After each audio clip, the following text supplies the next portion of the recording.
Hey everyone, and welcome back. Today we're diving into something, well, pretty important, especially for, anyone who has older family members, like Oh, parents. absolutely.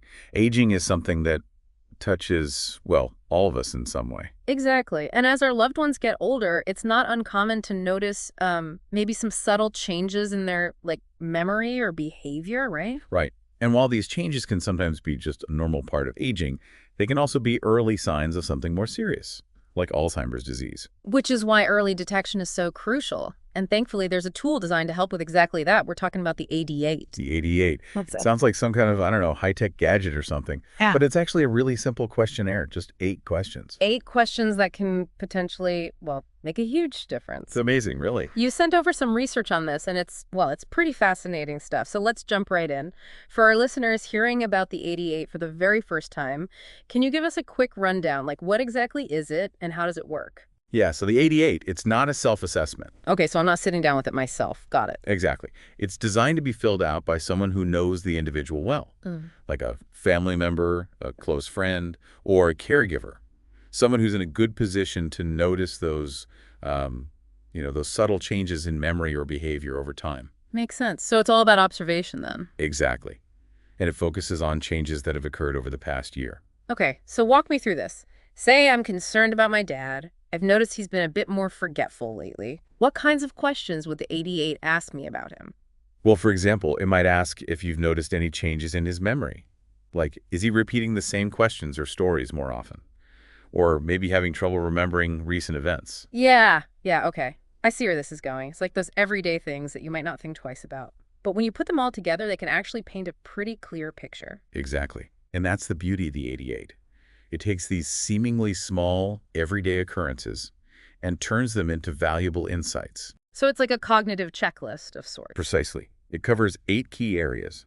Memory, of course, but also things like orientation, judgment, problem solving, community affairs, home, and hobbies. Wow, that's pretty comprehensive. But here's the big question.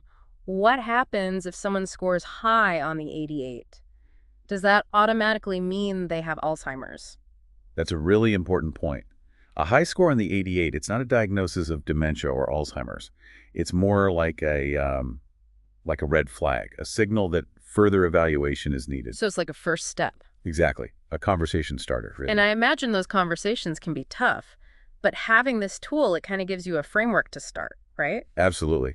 And one of the things that really struck me about the research you sent was the connection between the 88 and driving safety. Oh, yeah, that was a big one for me too, because driving Driving. is such a huge part of independence and, well, just daily life. Right. And when cognitive function starts to decline, driving can become, well, risky. Absolutely. Both for the individual and for others on the road. The 88, it can help identify those potential risks. Okay, so how does that actually work in practice? Like, say someone scores high on the 88. Are there specific recommendations about driving?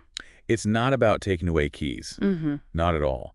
It's about having those open and honest conversations with loved ones about their driving abilities. Right.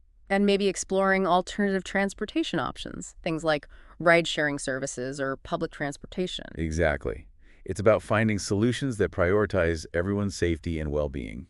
Wow, this has been really eye-opening. I mean, who knew that 8 simple questions could hold so much, well, so much weight, so much potential? It's not just about the questions themselves, it's about the conversations they spark. And ultimately, that's what it's all about. Starting those conversations early, being proactive about cognitive health, and supporting our loved ones as they age. If anyone listening wants to learn more about the 88, we've included a link to the full questionnaire in our show notes. It's definitely worth checking out. Yeah. And don't be afraid to share it with family and friends. Yeah, you never know. It could make all the difference. Thanks for joining us on this deep dive. We'll see you next time.